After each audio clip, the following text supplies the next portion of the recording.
El ingenioso hidalgo Don Quijote de la Mancha, por Miguel de Cervantes Saavedra. Primera parte. Capítulo primero, que trata de la condición y ejercicio del famoso hidalgo Don Quijote de la Mancha. En un lugar de la Mancha, de cuyo nombre no quiero acordarme, no ha mucho tiempo que vivía un hidalgo de los de lanza en astillero, adarga antigua, rocín flaco y galgo corredor. Una olla de algo más vaca que carnero, salpicón las más noches, duelos y quebrantos los sábados, lentejas los viernes, algún palomino de añadidura los domingos, consumían las 3 partes de su hacienda. El resto de ella concluían sayo de velarte, calzas de velludo para las fiestas con sus pantuflos de lo mismo, y los días de entre semana se honraba con su vellorí de lo más fino. Tenía en su casa una ama que pasaba de los 40 y una sobrina que no llegaba a los 20, y un mozo de campo y plaza que así ensillaba el rocín como tomaba la podadera. Frisaba la edad de nuestro hidalgo con los 50 años. Era de complexión recia, seco de carnes, enjuto de rostro, gran madrugador y amigo de la caza. Quieren decir que tenía el sobrenombre de Quijada o Quesada, que en esto hay alguna diferencia en los autores que de este caso escriben, aunque por conjeturas verosímiles se deja entender que se llamaba Quijano. Pero esto importa poco a nuestro cuento. Basta que en la narración de él no se salga un punto de la verdad. Después de saber que este sobredicho hidalgo, los ratos que estaba ocioso, que eran los más del año, se daba a leer libros de caballerías, con tanta afición y gusto, que olvidó casi de todo punto el ejercicio de la caza, y aun la administración de su hacienda. Y llegó a tanto su curiosidad y desatino en esto, que vendió muchas hanegas de tierra de sembradura para comprar libros de caballerías que leer. Y así llevó a su casa todos cuantos pudo haber de ellos, y de todos ningunos le parecían tan bien como los que compuso el famoso Feliciano de Silva, porque la claridad de su prosa y aquellas intricadas razones suyas le parecían de perlas, y más cuando llegaba a leer aquellos requiebros y cartas de desafío, donde en muchas partes hallaba escrito: la razón de la sinrazón que a mi razón se hace, de tal manera mi razón enflaquece, que con razón me quejo de la vuestra fermosura. Y también cuando leía: los altos cielos que de vuestra divinidad divinamente con las estrellas os fortifican, y os hacen merecedora del merecimiento que merece la vuestra grandeza. Con estas razones perdía el pobre caballero el juicio, y desvelábase por entenderlas y desentrañarles el sentido, que no se lo sacaran y las entendiera el mismo Aristóteles si resucitara para solo ello. No estaba muy bien con las heridas que don Belián instaba y recibía, porque se imaginaba que por grandes maestros que hubiesen curado, no dejaría de tener el rostro y todo el cuerpo lleno de cicatrices y señales. Pero con todo, alababa en su autor aquel acabar su libro con la promesa de aquella inacabable aventura, y muchas veces le vino deseo de tomar la pluma, y dalle fin al pie de la letra como allí se promete, y sin duda alguna lo hiciera y aún saliera con ello, si otros mayores y continuos pensamientos no se lo estorbaran. Tuvo muchas veces competencia con el cura de su lugar, que era hombre docto, graduado en Sigüenza, sobre cuál había sido mejor caballero, Palmerín de Inglaterra o Amadís de Gaula. Mas maese Nicolás, barbero del mismo pueblo, decía que ninguno llegaba al caballero del Febo, y que si alguno se le podía comparar era don Calahor, hermano de Amadís de Gaula, porque tenía muy acomodada condición para todo, que no era caballero melindroso, ni tan llorón como su hermano, y que en lo de la valentía no le iba en zaga. En resolución, él se enfrascó tanto en su lectura, que se le pasaban las noches leyendo de claro en claro, y los días de turbio en turbio, y así, del poco dormir y del mucho leer, se le secó el cerebro de manera que vino a perder el juicio. Llenósele la fantasía de todo aquello que leía en los libros, así de encantamientos como de pendencias, batallas, desafíos, heridas, requiebros, amores, tormentas y disparates imposibles. Y asentósele de tal modo en la imaginación que era verdad toda aquella máquina de aquellas soñadas invenciones que leía, que para él no había otra historia más cierta en el mundo. Decía él que el Cid Ruy Díaz había sido muy buen caballero, pero que no tenía que ver con el caballero de la ardiente espada, que de solo un revés había partido por medio 2 fieros y descomunales gigantes. Mejor estaba con Bernardo del Carpio, porque en Roncesvalles había muerto a Roldán el Encantado, valiéndose de la industria de Hércules cuando ahogó a Anteón, el hijo de la tierra, entre los brazos. Decía mucho bien del gigante Morgante, porque con ser de aquella generación gigantea, que todos son soberbios y descomedidos, él solo era afable y bien criado. Pero sobre todos estaba bien con Reinaldos de Montalbán, y más cuando le veía salir de su castillo y robar cuantos topaba, y cuando en Allende robó aquel ídolo de Mahoma, que era todo de oro, según dice su historia. Diera él por dar una mano de coces al traidor de Galalón, al ama que tenía y aun a su sobrina de añadidura. En efecto, rematado ya su juicio, vino a dar en el más extraño pensamiento que jamás dio loco en el mundo, y fue que le pareció convenible y necesario, así para el aumento de su honra como para el servicio de su república, hacerse caballero andante, y irse por todo el mundo con sus armas y caballo a buscar las aventuras y a ejercitarse en todo aquello que él había leído que los caballeros andantes ejercitaban, deshaciendo todo género de agravio y poniéndose en ocasiones y peligros donde acabándolos cobrase eterno nombre y fama. Imaginábase el pobre ya coronado por el valor de su brazo, por lo menos del imperio de Trapisonda, y así con estos tan agradables pensamientos, llevado del extraño gusto que en ellos sentía, se dio priesa a poner en efecto lo que deseaba. Y lo primero que hizo fue limpiar unas armas que habían sido de sus bisabuelos, que tomadas de orín y llenas de moho, luengos siglos había que estaban puestas y olvidadas en un rincón. Limpiólas y aderezólas lo mejor que pudo, pero vio que tenían una gran falta, y era que no tenían celada de encaje, sino morrión simple. Mas a esto suplió su industria, porque de cartones hizo un modo de media celada que, encajada con el morrión, hacía una apariencia de celada entera. Es verdad que para probar si era fuerte y podía estar al riesgo de una cuchillada, sacó su espada y le dio 2 golpes, y con el primero y en un punto deshizo lo que había hecho en una semana.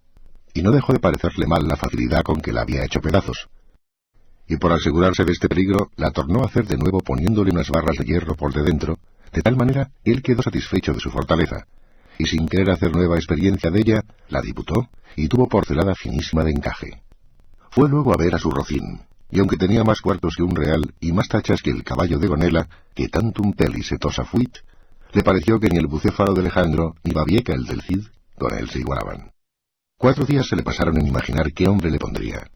porque, según se decía él a sí mismo, no era razón que caballo de caballero tan famoso y tan bueno él por sí estuviese sin nombre conocido, y así procuraba acomodársele de manera que declarase quién había sido antes que fuese de caballero andante y lo que era entonces, pues estaba muy puesto en razón que mudando su señor estado mudase él también el nombre, y le cobrase famoso y de estruendo, como convenía, a la nueva orden y al nuevo ejercicio que ya profesaba. Y así, después de muchos nombres que formó, borró y quitó, añadió, deshizo y tornó a hacer en su memoria e imaginación, al fin le vino a llamar Rocinante, nombre a su parecer alto, sonoro y significativo de lo que había sido cuando fue Rocín, antes de lo que ahora era, que era antes y primero de todos los rocines del mundo. Puesto nombre y tan a su gusto su caballo, quiso ponérsele a sí mismo, y en ese pensamiento duró otros 8 días, y al cabo se vino a llamar Don Quijote, de donde, como queda dicho, tomaron ocasión los autores de esta tan verdadera historia, que sin duda se debía llamar Quijada y no Quesada, como otros quisieron decir. Pero acordándose que el valeroso Amadís no sólo se había contentado con llamarse Amadís a secas, sino que añadió el nombre de su reino y patria por hacerla famosa, y se llamó Amadís de Gaula, así quiso como buen caballero añadir al suyo el nombre de la suya, y llamarse Don Quijote de la Mancha, con que su parecer declaraba muy al vivo su linaje y patria, y la honraba con tomar el sobrenombre de ella. Limpias pues sus armas, hecho del morrión celada, puesto nombre a su rocín y confirmándose a sí mismo, se dio a entender que no le faltaba otra cosa sino buscar una dama de quien enamorarse, porque el caballero andante sin amores era árbol sin hojas y sin fruto, y cuerpo sin alma. Decíase él, si yo por malos de mis pecados, o por mi buena suerte, me encuentro por ahí con algún gigante, como de ordinario les acontece a los caballeros andantes, y le derribo de un encuentro, o le parto por mitad del cuerpo, o finalmente le venzo y le rindo, ¿no será bien tener a quien enviarle presentado, y que entre y se hinque de rodillas ante mi dulce señora, y diga con voz humilde y rendida, yo, señora, soy el gigante Caraculiambro, señor de la ínsula Malindrania, a quien venció en singular batalla el jamás, como se debe, alabado caballero Don Quijote de la Mancha, el cual me mandó que me presentase ante la vuestra merced, para que la vuestra grandeza disponga de mí a su talante? Oh, cómo se holgó nuestro caballero cuando hubo hecho este discurso, y más cuando halló a quien dar nombre de su dama. Y fue, a lo que se cree, que en un lugar cerca del suyo había una moza labradora, de muy buen parecer, de quien él un tiempo anduvo enamorado, aunque según se entiende, ella jamás lo supo ni se dio cara de ello. Llamábase Aldonza Lorenzo, y a ésta le pareció ser bien darle título de señora de sus pensamientos, y buscándole nombre que no desdijese mucho del suyo, y que tirase y se encaminase al de princesa y gran señora, vino a llamarla Dulcinea del Toboso, porque era natural del Toboso, nombre a su parecer músico y peregrino y significativo, como todos los demás que a él y a sus cosas había puesto. Capítulo 2, que trata de la primera salida que de su tierra hizo el ingenioso Don Quijote. Hechas pues esas prevenciones, no quiso aguardar más tiempo a poner en efecto su pensamiento, apretándole a ello la falta que él pensaba que hacía en el mundo su tardanza, según eran los agravios que pensaba deshacer, tuertos que enderezar, sin razones que enmendar, y abusos que mejorar, y deudas que satisfacer. Y así, sin dar parte a persona alguna de su intención, y sin que nadie le viese, una mañana antes del día, que era uno de los calurosos del mes de julio, se armó de todas sus armas, subió sobre Rocinante, puesta su mal compuesta celada, embrazó su adarga, tomó su lanza, y por la puerta falsa de un corral salió al campo con grandísimo contento y alborozo de ver con cuánta facilidad había dado principio a su buen deseo. Mas apenas se vio en el campo, cuando le asaltó un pensamiento terrible, y tal que por poco le hiciera dejar la comenzada empresa, y fue que le vino a la memoria que no era armado caballero, y que conforme a la ley de caballería, ni podía ni debía tomar armas con ningún caballero, y puesto que lo fuera, había de llevar armas blancas, como lo ve el caballero, sin empresa en el escudo hasta que por su esfuerzo la ganase. Estos pensamientos le hicieron titubear en su propósito, mas pudiendo más su locura que otra razón alguna, propuso de hacerse armar caballero de lo primero que topase, a imitación de otros muchos que así lo hicieron, según él había leído en los libros que tal le tenían. En lo de las armas blancas, pensaba limpiarlas de manera, en teniendo lugar, que no fuesen más que un armiño, y con esto se quietó y prosiguió su camino, sin llevar otro que aquel que su caballo quería, creyendo que en aquello consistía la fuerza de las aventuras. Yendo pues caminando nuestro flamante aventurero, iba hablando consigo mismo y diciendo: ¿quién duda sino que en los venideros tiempos, cuando salga a luz la verdadera historia de mis famosos hechos, que el sabio que los escribiere no ponga, cuando llegue a contar esta mi primera salida tan de mañana de esta manera? Apenas había el rubicundo Apolo tendido por la faz de la ancha y espaciosa tierra, lastradas hebras de sus hermosos cabellos, y apenas los pequeños y pintados pajarillos, con sus arpadas lenguas, habían saludado con dulce y meliflua armonía la venida de la rosada aurora, que dejando la blanda cama del celoso marido, por las puertas y balcones del manchego horizonte a los mortales se mostraba, cuando el famoso caballero Don Quijote de la Mancha, dejando las ociosas plumas, subió sobre su famoso caballo Rocinante, y comenzó a caminar por el antiguo y conocido campo de Montiel, y era la verdad que por él caminaba, y añadió diciendo: dichosa edad y siglo dichoso, aquel a donde saldrán a luz las famosas hazañas mías, dignas de entallarse en bronces, esculpirse en mármoles y pintarse en tablas para memoria en lo futuro. Oh tú, sabio encantador, quien quiera que seas, a quien ha de tocar el ser cronista de esta peregrina historia, ruégote que no te olvides de mi buen Rocinante, compañero eterno mío en todos mis caminos y carreras. Luego volvía diciendo como si verdaderamente fuera enamorado: oh princesa Dulcinea, señora de este cautivo corazón, mucho agravio me habéis fecho en despedirme y reprocharme con el riguroso afincamiento de mandarme no parecer ante la vuestra hermosura. Pégaos, señora, de membraros de este vuestro sujeto corazón, que tantas cuitas por vuestro amor padece. Con estos iba ensartando otros disparates, todos al modo de los que sus libros le habían enseñado, imitando en cuanto podía su lenguaje, y con esto caminaba tan despacio, y el sol entraba tan apriesa y con tanto ardor, que fuera bastante a derretirle los sesos, si algunos tuviera. Casi todo aquel día caminó sin acontecerle cosa que de contar fuese, de lo cual se desesperaba, porque quisiera topar luego con quien hacer experiencia del valor de su fuerte brazo. Autores hay que dicen que la primera aventura que le avino fue la del Puerto Lápice. Otros dicen que la de los molinos de viento.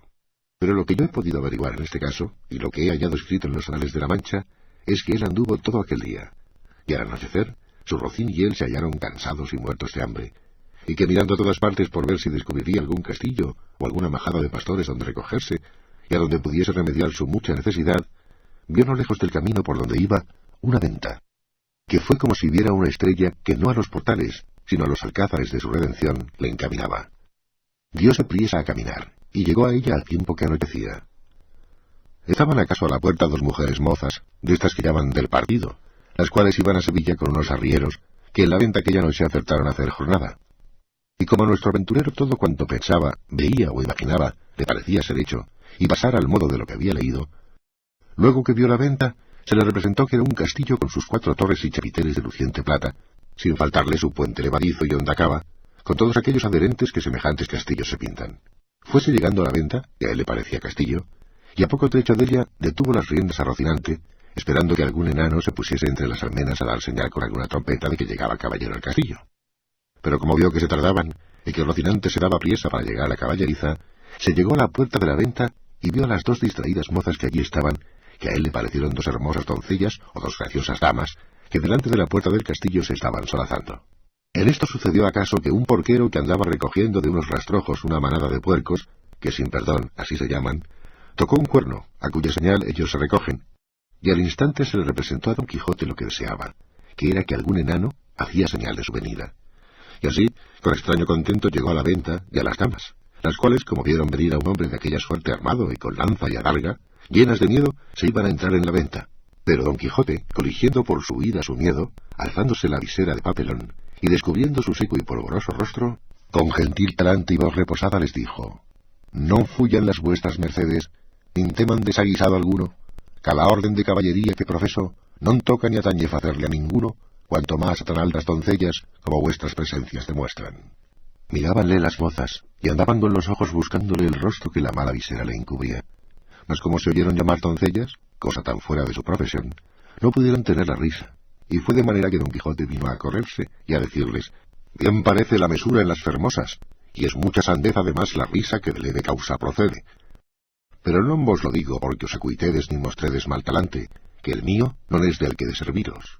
El lenguaje no entendido de las señoras, y el mal talle de nuestro caballero, a que centraban en ellas la risa, y en él el enojo, y pasara muy adelante si a aquel punto no saliera el ventero, hombre que por ser muy gordo era muy pacífico, el cual, viendo aquella figura contrahecha, armada de armas tan desiguales, como eran la brida, lanza, adarga y coselete, no estuvo en nada en acompañar a las doncellas en las muestras de su contento, mas en efecto, teniendo la máquina de tantos pertrechos, determinó de hablarle comedidamente, y así le dijo: «Si vuestra merced, señor caballero, busca posada, amén del lecho, porque en esta venta no hay ninguno, todo lo demás se hallará en ella en mucha abundancia». Viendo Don Quijote la humildad del alcaide de la fortaleza, que tal le pareció a él el ventero y la venta, respondió: «Para mí, señor castellano, cualquier cosa basta, porque mis arreos son las armas, mi descanso el pelear, etc». Pensó el huésped que el haberle llamado castellano había sido por haberle parecido de los sanos de Castilla, aunque él era andaluz y de los de la playa de Sanlúcar, no menos ladrón que caco, ni menos maleante que estudiante o paje. Y así le respondió: «Según eso, las camas de vuestra merced serán duras peñas, y su dormir siempre velar, y siendo así, bien se puede arrear con seguridad de hallar en esta choza ocasión y ocasiones para no dormir en todo un año, cuanto más en una noche». Y diciendo esto, fue a tener del estribo a Don Quijote, el cual se apeó con mucha dificultad y trabajo, como aquel que en todo aquel día no se había desayunado. Dijo luego al huésped que le tuviese mucho cuidado de su caballo, porque era la mejor pieza que comía pan en el mundo. Miróle el ventero, y no le pareció tan bueno como Don Quijote decía, ni aun la mitad, y acomodándole en la caballeriza, volvió a ver lo que su huésped mandaba, al cual estaban desarmando las doncellas, que ya se habían reconciliado con él, las cuales, aunque le habían quitado el peto y el espaldar, jamás supieron ni pudieron desencajarle la gola, ni quitarle la contrahecha celada, que traía atada con unas cintas verdes, y era menester cortarlas por no poderse quitar los ñudos. Mas él no lo quiso consentir en ninguna manera, y así se quedó toda aquella noche con la celada puesta, que era la más graciosa y extraña figura que se pudiera pensar. Y al desarmarle, como él se imaginaba que aquellas traídas y llevadas que le desarmaban eran algunas principales señoras y damas de aquel castillo, les dijo con mucho donaire: «Nunca fuera caballero de damas tan bien servido como fuera Don Quijote cuando de su aldea vino. Doncellas curaban de él, princesas de su Rocino, o Rocinante, que este es el nombre, señoras mías, de mi caballo, y Don Quijote de la Mancha, el mío, que puesto que no quisiera descubrirme fasta que las fazañas fechas en vuestro servicio y pro me descubrieran, la fuerza de acomodar al propósito presente este romance viejo de Lanzarote ha sido causa que sepáis mi nombre antes de toda sazón, pero tiempo vendrá en que las vuestras señorías me manden y yo obedezca, y el valor de mi brazo descubra el deseo que tengo de serviros». Las mozas, que no estaban hechas a oír semejantes retóricas, no respondían palabra, solo le preguntaron si quería comer alguna cosa. «Cualquiera llantaría yo», respondió Don Quijote, «porque a lo que entiendo me haría mucho al caso». A dicha acertó a ser viernes aquel día, y no había en toda la venta sino unas raciones de un pescado que en Castilla llaman abadejo, y en Andalucía bacallao, y en otras partes curadillo, y en otras truchuela. Preguntáronle si por ventura comería su merced truchuela, que no había otro pescado que darle a comer. «Como haya muchas truchuelas», respondió Don Quijote, «podrán servir de una trucha, porque eso se me da que me den 8 reales en sencillos que una pieza de a 8. Cuanto más que podría ser que fuesen estas truchuelas como la ternera, que es mejor que la vaca, y el cabrito que el cabrón. Pero sea lo que fuere, venga luego, que el trabajo y peso de las armas no se puede llevar sin el gobierno de las tripas». Pusiéronle la mesa a la puerta de la venta por el fresco, y trújole el huésped una porción de mal remojado y peor cocido bacallao, y un pan tan negro y mugriento como sus armas. Pero era materia de grande risa verle comer, porque como tenía puesta la celada y alzada la visera, no podía poner nada en la boca con sus manos, si otro no se lo daba y ponía, y así una de aquellas señoras servía de este menester. Mas el darle de beber no fue posible, ni lo fuera, si el ventero no era dar una caña, y puesto el un cabo en la boca, por el otro, le iba echando el vino. Y todo esto lo recibía en paciencia a trueco de no romper las cintas de la celada. Estando en esto, llegó a casa a la venta un castrador de puercos, y así como llegó, sonó su silbato de cañas 4 o 5 veces. Con lo cual, acabó de confirmar don Quijote que estaba en algún famoso castillo, y que le servían con música, y que el abadejo eran truchas, el pan candial y las raberas damas, y el ventero castellano del castillo, y con esto daba por bien empleada su determinación y salida. Mas lo que más le fatigaba era el no verse armado caballero, por parecerle que no se podría poner legítimamente en aventura alguna sin recibir la orden de caballería. Capítulo 3, donde se cuenta la graciosa manera que tuvo don Quijote en armarse caballero. Y así fatigado de este pensamiento, abrió su venteril y limitada cena, la cual acabada llamó al ventero, y encerrándose con él en la caballeriza, se hincó de rodillas ante él, diciéndole: «No me levantaré jamás de donde estoy, valeroso caballero, hasta que vuestra cortesía me otorgue un don que pedirle quiero, el cual redundará en alabanza vuestra y en pro del género humano». El ventero, que vio a su huésped a sus pies y oyó semejantes razones, estaba confuso mirándole, sin saber qué hacerse ni decirle, y porfiaba con él que se levantase, y jamás quiso hasta que le hubo de decir que él le otorgaba el don que le pedía. «No esperaba yo menos de la gran magnificencia vuestra, señor mío», respondió don Quijote, «y así os digo que el don que os he pedido y de vuestra liberalidad me ha sido otorgado es que mañana en aquel día me habéis de armar caballero. Y esta noche en la capilla de este vuestro castillo velaré las armas, y mañana, como tengo dicho, se cumplirá lo que tanto deseo para poder como se debe ir por todas las 4 partes del mundo, buscando las aventuras en pro de los menesterosos, como está a cargo de la caballería y de los caballeros andantes como yo soy, cuyo deseo a semejantes fazañas es inclinado». El ventero, que como está dicho era un poco socarrón y ya tenía algunos barruntos de la falta de juicio de su huésped, acabó de creerlo cuando acabó de oír semejantes razones, y por tener que reír aquella noche, determinó de seguirle el humor, y así le dijo que andaba muy acertado en lo que deseaba y pedía, y que tal prosupuesto era propio y natural de los caballeros tan principales como él parecía, y como su gallarda presencia mostraba, y que él, ansimismo, en los años de su mocedad, se había dado a aquel honroso ejercicio, andando por diversas partes del mundo, buscando sus aventuras, sin que hubiese dejado los percheles de Málaga,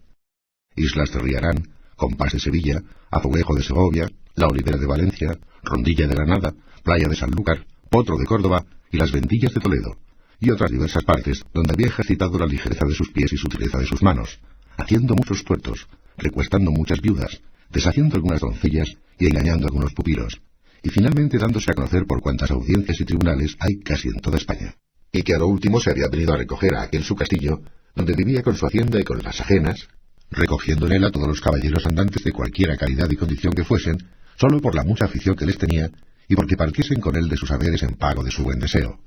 Díjole también que en aquel su castillo no había capilla alguna donde poder velar las armas, porque estaba derribada para hacerla de nuevo, pero que en caso de necesidad él sabía que se podían velar donde quiera,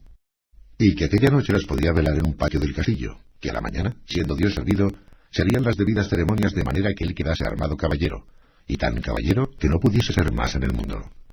Preguntóle si traía dineros. Respondió don Quijote que no traía blanca, porque él nunca había leído en las historias de los caballeros andantes que ninguno los hubiese traído. A esto dijo el ventero que se engañaba,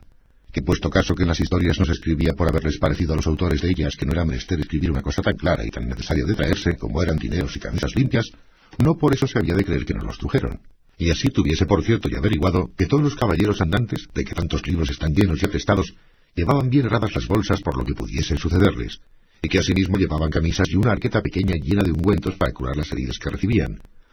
Porque no todas veces en los campos y desiertos donde se combatían y salían heridos había quien los curase, si ya no era que tenían algún sabio encantador por amigo, que luego los socorría trayendo por el aire en alguna nube alguna doncella o enano con alguna redoma de agua de tal virtud, que engustando alguna gota de ella, luego al punto quedaban sanos de sus llagas y heridas, como si mal alguno no hubiesen tenido.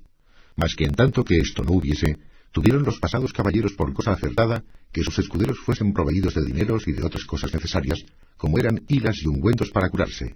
Y cuando sucedía que los tales caballeros no tenían escuderos, que eran pocas y raras veces, ellos mismos lo llevaban todo en unas alforjas muy sutiles que casi no se parecían a las ancas del caballo, como que era otra cosa de más importancia, porque no siendo por ocasión semejante, esto de llevar alforjas no fue muy admitido entre los caballeros andantes. Y por esto le daba por consejo, pues aún se lo podía mandar como a su ahijado que tan presto lo había de ser, que no caminase de allí adelante sin dineros y sin las prevenciones referidas, y que vería cuán bien se hallaba con ellas cuando menos se pensase. Prometióle don Quijote de hacer lo que se le aconsejaba con toda puntualidad, y así se dio luego orden como velase las armas en un corral grande que a un lado de la venta estaba, y recogiéndolas don Quijote todas, las puso sobre una pila que junto a un pozo estaba, y embrazando su adarga, asió de su lanza, y con gentil continente se comenzó a pasear delante de la pila, y cuando comenzó el paseo, comenzaba a cerrar la noche. Contó el ventero a todos cuantos estaban en la venta la locura de su huésped, la vela de las armas y la armazón de caballería que esperaba. Admirándose de tan extraño género de locura, fuéronselo a mirar desde lejos, y vieron que con sosegado ademán unas veces se paseaba, otras, arrimado a su lanza, ponía los ojos en las armas, sin quitarlas por un buen espacio de ellas. Acabó de cerrar la noche con tanta claridad de la luna, que podía competir con el que se la prestaba, de manera que cuanto el novel caballero hacía era bien visto de todos. Antojósele en esto a uno de los arrieros que estaban en la venta ir a dar agua a su recua, y fue menester quitar las armas de don Quijote, que estaban sobre la pila, el cual, viéndole llegar, en voz alta le dijo: «O tú, quien quiera que seas, atrevido caballero, que llegas a tocar las armas del más valeroso andante que jamás se ciñó espada, mira lo que haces y no las toques, si no quieres dejar la vida en pago de tu atrevimiento». No se curó el arriero de estas razones, y fuera mejor que se curara porque fuera a curarse en salud. Antes, trabando de las correas, las arrojó gran trecho de sí, lo cual, visto por don Quijote, alzó los ojos al cielo, y puesto el pensamiento a lo que pareció en su señora Dulcinea, dijo: «Acorredme, señora mía, en esta primera afrenta que a este vuestro avasallado pecho se le ofrece. No me desfallezca de este primero trance vuestro favor y amparo». Y diciendo estas y otras semejantes razones, soltando la adarga, alzó la lanza a 2 manos, y dio con ella tan gran golpe al arriero en la cabeza, que le derribó en el suelo tan maltrecho, que si segundara con otro, no tuviera necesidad de maestro que le curara. Hecho esto, recogió sus armas, y tornó a pasearse con el mismo reposo que primero. Desde allí a poco, sin saberse lo que había pasado, porque aún estaba aturdido el arriero, llegó otro con la misma intención de dar agua a sus mulos, y llegando a quitar las armas para desembarazar la pila, sin hablar don Quijote palabra y sin pedir favor a nadie, soltó otra vez la adarga, y alzó otra vez la lanza, y sin hacerla pedazos, hizo más de 3 la cabeza del segundo arriero, porque se abrió por 4. Al ruido acudió toda la gente de la venta, y entre ellos el ventero. Viendo esto, don Quijote embrazó su adarga, y puesta mano a su espada, dijo: «Oh señora de la fermosura, esfuerzo y vigor del debilitado corazón mío, ahora es tiempo que vuelvas los ojos de tu grandeza a este tu cautivo caballero, que tamaña aventura está atendiendo». Con esto cobró a su parecer tanto ánimo, que si le acometieran todos los arrieros del mundo no volviera el pie atrás. Los compañeros de los heridos, que tales los vieron, comenzaron desde lejos a llover piedras sobre don Quijote, el cual, lo mejor que podía, se reparaba con su adarga, y no se osaba apartar de la pila por no desamparar las armas. El ventero daba voces que le dejasen, porque ya les había dicho cómo era loco, y que por loco se libraría aunque os matase a todos. También don Quijote las daba mayores, llamándolos de alevosos y traidores, y que el señor del castillo era un follón y mal nacido caballero, pues de tal manera consentía que se tratasen los andantes caballeros, y que si él hubiera recibido la orden de caballería, que él le diera a entender su alevosía. Pero de vosotros, soez y baja canalla, no hago caso alguno. Tirad, llegad, venid y ofendedme en cuanto pudiéredes, que vosotros veréis el pago que lleváis de vuestra sandez y demasía. Decía esto con tanto brío y denuedo, que infundió un terrible temor en los que le acometían, y así, por esto, como por las persuasiones del ventero, le dejaron de tirar, y él dejó retirar a los heridos, y tornó a la vela de sus armas con la misma quietud y sosiego que primero. No le parecieron bien al ventero las burlas de su huésped, y determinó abreviar, y darle la negra orden de caballería luego, antes que otra desgracia sucediese, y así, llegándose a él, se disculpó de la insolencia que aquella gente baja con él había usado, sin que él supiese cosa alguna, pero que bien castigados quedaban de su atrevimiento. Díjole, como ya le había dicho, que en aquel castillo no había capilla, y para lo que restaba de hacer tampoco era necesaria, que todo el toque de quedar armado caballero consistía en la pescozada y en el espaldarazo, según él tenía noticia del ceremonial de la orden, y que aquello en mitad de un campo se podía hacer, y que ya había cumplido con lo que tocaba al velar de las armas, que con solas 2 horas de vela se cumplía, cuanto más que él había estado más de 4.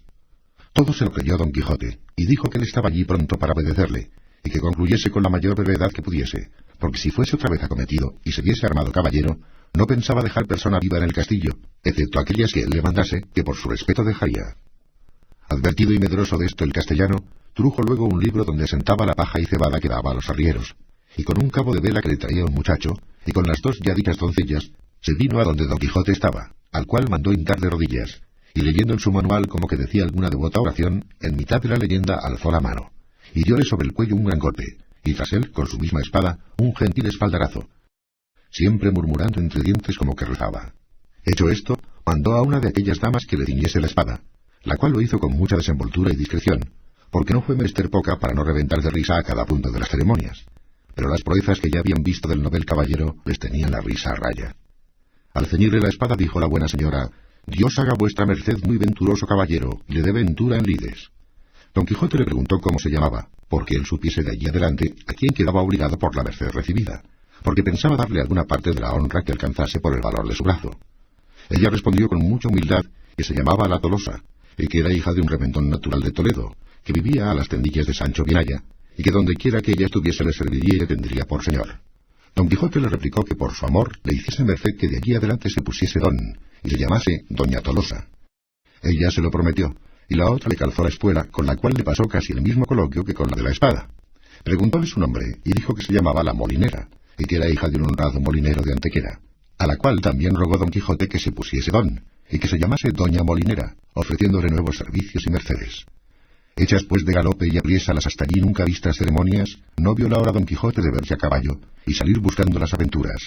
y ensillando luego a Rocinante subió en él, y abrazando a su huésped le dijo cosas tan extrañas, agradeciéndole la merced de haberle armado caballero, que no es posible acertar a referirlas. El ventero, por verle ya fuera de la venta, con no menos retóricas, aunque con más breves palabras, respondió a las suyas, y sin pedirle la costa de la posada, le dejó ir a la buena hora. Capítulo cuarto. De lo que sucedió a nuestro caballero cuando salió de la venta. La del alba sería cuando Don Quijote salió de la venta, tan contento, tan gallardo, tan alborozado por verse ya armado caballero, que el gozo le reventaba por las cinchas del caballo. Mas viniéndole a la memoria los consejos de su huésped cerca de las prevenciones tan necesarias que había de llevar consigo, en especial la de los dineros y camisas, determinó volver a su casa, y acomodarse de todo y de un escudero, haciendo cuenta de recibir a un labrador vecino suyo, que era pobre y con hijos, pero muy a propósito para el oficio escuderil de la caballería. Con este pensamiento guió a Rocinante hacia su aldea, el cual, casi conociendo la querencia, con tanta gana comenzó a caminar, que parecía que no ponía los pies en el suelo. No había andado mucho, cuando le pareció que a su diestra mano, de la espesura de un bosque que allí estaba, salieron unas voces delicadas como de persona que se quejaba, y apenas las hubo oído, cuando dijo: «Gracias doy al cielo por la merced que me hace, pues tan presto me pone ocasiones delante, donde yo pueda cumplir con lo que debo a mi profesión, y donde pueda coger el fruto de mis buenos deseos. Estas voces sin duda son de algún menesteroso o menesterosa que ha menester mi favor y ayuda». Y volviendo las riendas, encaminó a Rocinante hacia donde le pareció que las voces salían. Y a pocos pasos que entró por el bosque, vio atada una yegua a una encina, y atado en otra un muchacho, desnudo de medio cuerpo arriba, hasta de edad de 15 años, que era el que las voces daba, y no sin causa, porque le estaba dando con una pretina muchos azotes un labrador de buen talle, y cada azote le acompañaba con una reprensión y consejo, porque decía: «La lengua queda y los ojos listos». Y el muchacho respondía: «No lo haré otra vez, señor mío, por la pasión de Dios que no lo haré otra vez, y yo prometo de tener de aquí adelante más cuidado con el hato». Y viendo Don Quijote lo que pasaba, con voz airada dijo: «Descortés caballero, mal parece tomaros con quien defender no se puede. Subid sobre vuestro caballo y tomad vuestra lanza», que también tenía una lanza arrimada a la encina donde estaba arrendada la yegua, «que yo os haré conocer ser de cobardes lo que estáis haciendo». El labrador, que dio sobre sí aquella figura llena de armas, blandiendo la lanza sobre su rostro, túvose por muerto, y con buenas palabras respondió: «Señor caballero, este muchacho que estoy castigando es un mi criado que me sirve de guarda una manada de ovejas que tengo en estos contornos, el cual es tan descuidado que cada día me falta una, y porque castigó su descuido o bellaquería, dice que lo hago de miserable por no pagalle la soldada que le debo, y en Dios y en mi ánima que miente». «¿Miente delante de mí, ruin villano?», dijo Don Quijote. «Por el sol que nos alumbra que estoy por pasaros de parte a parte con esta lanza. Pagadle luego sin más réplica, si no, por el Dios que nos rige, que os concluya y aniquile en este punto. Desatadlo luego». El labrador bajó la cabeza, y sin responder palabra desató a su criado, al cual preguntó Don Quijote que cuánto le debía a su amo. Él dijo que 9 meses a 7 reales cada mes. Hizo la cuenta Don Quijote, y halló que montaba 63 reales, y díjole el labrador que al momento desembolsase si no quería morir por ello. Respondió el medroso villano que por el paso en que estaba y juramento que había hecho, y aún no había jurado nada, que no eran tantos, porque se le habían de descontar y recibir en cuenta 3 pares de zapatos que le había dado, y un real de 2 sangrías que le habían hecho estando enfermo. «Bien está todo eso», replicó Don Quijote, «pero quédense los zapatos y las sangrías por los azotes que sin culpa les habéis dado. Que si él rompió el cuero de los zapatos que vos pagastes, vos le habéis rompido el de su cuerpo, y si le sacó el barbero sangre estando enfermo, vos en sanidad se la habéis sacado, así que por esa parte no os debe nada. El daño está, señor caballero, en que no tengo aquí dineros. Véngase Andrés conmigo a mi casa, que yo se los pagaré un real sobre otro». «¿Irme yo con él?», dijo el muchacho. «¿Más? Maraño. No, señor, ni por pienso, porque en viéndose solo me desollará como a un San Bartolomé. No hará tal, replicó don Quijote, hasta que yo se lo ande, para que me tenga respeto, y con que él me lo jure por la ley de caballería que he recibido, le dejaré ir libre y aseguraré la paga. Mire vuestra merced, señor, lo que dice, dijo el muchacho, que este mi amo no es caballero, ni ha recibido orden de caballería alguna, que es Juan Aldudo, el rico, el vecino del Quintanar. Importa poco eso, respondió don Quijote, que Aldudos puede haber caballeros, cuanto más que cada uno es hijo de sus obras. Así es verdad, dijo Andrés, pero este mi amo, ¿de qué obras es hijo? Pues me niega mi soldada y mi sudor y trabajo. No niego, hermano Andrés, respondió el labrador,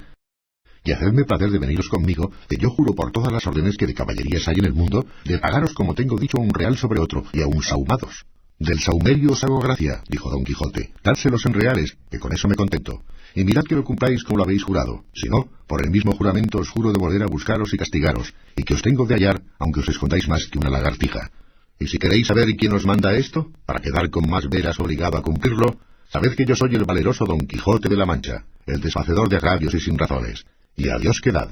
Y no se os parta de las mientes lo prometido y jurado, so pena de la pena pronunciada. Y en diciendo esto, picó a su Rocinante, y en breve espacio se apartó de ellos. Siguió el labrador con los ojos, y cuando vio que había traspuesto del bosque y que ya no parecía, volvióse su criado Andrés, y díjole, venid acá, hijo mío, que os quiero pagar lo que os debo, como aquel deshacedor de agravios me dejó mandado. Eso juro yo, dijo Andrés, y como que andará vuestra merced acertado en cumplir el mandamiento de aquel buen caballero, que 1000 años viva, que según este valeroso y de buen juez, vive Roque que si no me paga, que vuelva y ejecute lo que dijo. También lo juro yo, dijo el labrador, pero por lo mucho que os quiero acrecentar la deuda por acrecentar la paga. Y asiéndole del brazo le tornó a atar a la encina, donde le dio tantos azotes que le dejó por muerto. Llamad, señor Andrés, ahora, decía el labrador, al desfacedor de agravios. Veréis cómo no desface a aqueste, aunque creo que no está acabado de hacer, porque me viene gana de desollaros vivo, como vos temíades. Pero al fin le desató, y le dio licencia que fuese a buscar a su juez, para que ejecutase la pronunciada sentencia. Andrés se partió algo mohino, jurando de ir a buscar al valeroso don Quijote de la Mancha, y contarle punto por punto lo que había pasado, y que se lo había de pagar con las setenas. Pero con todo esto él se partió llorando, y su amo se quedó riendo, y de esta manera les hizo el agravio el valeroso don Quijote, el cual, contentísimo de lo sucedido, pareciéndole que había dado felicísimo y alto principio a sus caballerías, con gran satisfacción de sí mismo, iba caminando hacia su aldea, diciendo a media voz, bien te puedes llamar dichosa sobre cuantas hoy viven sobre la tierra, o sobre las bellas, bella Dulcinea del Toboso, pues te cupo en suerte tener sujeto y rendido a toda tu voluntad y talante, a un tan valiente y tan nombrado caballero como lo es y será don Quijote de la Mancha, el cual, como todo el mundo sabe, ayer recibió la orden de caballería, y hoy ha desfecho el mayor tuerto y agravio que formó la sinrazón y cometió la crueldad. Hoy quitó el látigo de la mano a aquel despiadado enemigo, que tan sin ocasión vapulaba a aquel delicado infante. En esto llegó un camino en 4 se dividía, y luego se le vino a la imaginación las encrucijadas donde los caballeros andantes se ponían a pensar cuál camino de aquellos tomarían, y por imitarlos estuvo un rato quedo, y al cabo de haberlo muy bien pensado, soltó la rienda a Rocinante, dejando a la voluntad del Rocín la suya, el cual siguió su primer intento, que fue el irse camino de su caballeriza. Y habiendo andado como 2 millas, descubrió don Quijote un grande tropel de gente, que como después se supo, eran unos mercaderes toledanos que iban a comprar seda a Murcia. Eran 6, y venían con sus quitasoles, con otros 4 criados a caballo, y 3 mozos de mulas a pie. Apenas los divisó don Quijote, cuando se imaginó ser cosa de nueva aventura, y por imitar en todo cuanto a él le parecía posible los pasos que había leído en sus libros, le pareció venir allí de molde uno que pensaba hacer. Y así, con gentil continente y denuedo, se afirmó bien en los estribos, apretó la lanza, llegó la adarga al pecho, y puesto en la mitad del camino, estuvo esperando que aquellos caballeros andantes llegasen,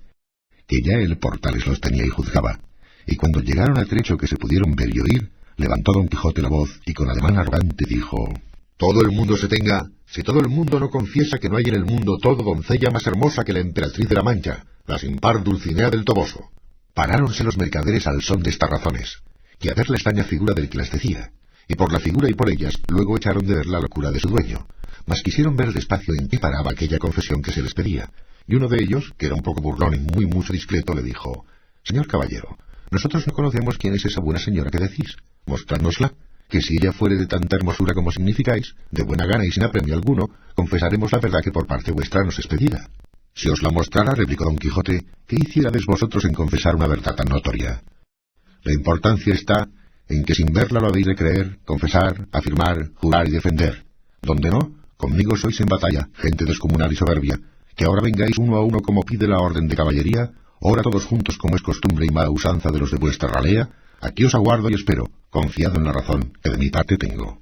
Señor caballero, replicó el mercader, suplico a vuestra merced en nombre de todos estos príncipes que aquí estamos, que porque no encarguemos nuestras conciencias confesando una cosa por nosotros jamás vista ni oída, y más siendo tan en perjuicio de las emperatrices y reinas de la Alcarria y Extremadura, que vuestra merced sea servido de mostrarnos algún retrato de esa señora, aunque sea tamaño como un grano de trigo, que por el hilo se sacará el ovillo, y quedaremos con esto satisfechos y seguros, y vuestra merced quedará contento y pagado. Y aún creo que estamos ya tan de su parte, que aunque su retrato nos muestre que es tuerta de un ojo, y que del otro le mana vermellón y piedra azufre, con todo eso, por complacer a vuestra merced, diremos en su favor todo lo que quisiere. No le mana, canalla infame, respondió don Quijote encendido en cólera, no le mana, digo, eso que decís, sino ámbar y algalia entre algodones, y no es tuerta ni corcovada, sino más derecha que un uso de guadarrama, pero vosotros pagaréis la grande blasfemia que habéis dicho contra tamaña beldad como es la de mi señora. Y en diciendo esto, arremetió con la lanza baja contra el que lo había dicho, con tanta furia y enojo, que si la buena suerte no hiciera que en la mitad del camino tropezara y cayera Rocinante, lo pasara mal el atrevido mercader. Cayó Rocinante, y fue rodando su amo una buena pieza por el campo, y queriéndose levantar, jamás pudo. Tal embarazo le causaban la lanza, adarga, espuelas y celada con el peso de las antiguas armas. Y entre tanto que pugnaba por levantarse y no podía, estaba diciendo: «Non fuyáis, gente cobarde, gente cautiva, atended que no por culpa mía, sino de mi caballo estoy aquí tendido». Un mozo de mulas de los que allí venían, que no debía de ser muy bien intencionado, oyendo decir al pobre caído tantas arrogancias, no lo pudo sufrir sin darle la respuesta en las costillas, y llegándose a él, tomó la lanza, y después de haberla hecho pedazos, con uno de ellos comenzó a dar a nuestro Don Quijote tantos palos, que a despecho y pesar de sus armas le molió como cibera. Dábanle voces sus amos que no le diese tanto, y que le dejase, pero estaba ya el mozo picado, y no quiso dejar el juego hasta envidar todo el resto de su cólera, y acudiendo por los demás trozos de la lanza, los acabó de deshacer sobre el miserable caído, que con toda aquella tempestad de palos que sobre él llovía, no cerraba la boca, amenazando al cielo y a la tierra y a los malandrines que tal le parecían. Cansóse el mozo, y los mercaderes siguieron su camino, llevando que contar en todo él del pobre apaleado, el cual, después que se vio solo, tornó a probar si podía levantarse, pero si no lo pudo hacer cuando sano y bueno, ¿cómo lo haría molido y casi deshecho? Y aún se tenía por dichoso, pareciéndole que aquella era propia desgracia de caballeros andantes, y toda la atribuía a la falta de su caballo, y no era posible levantarse según tenía abrumado todo el cuerpo.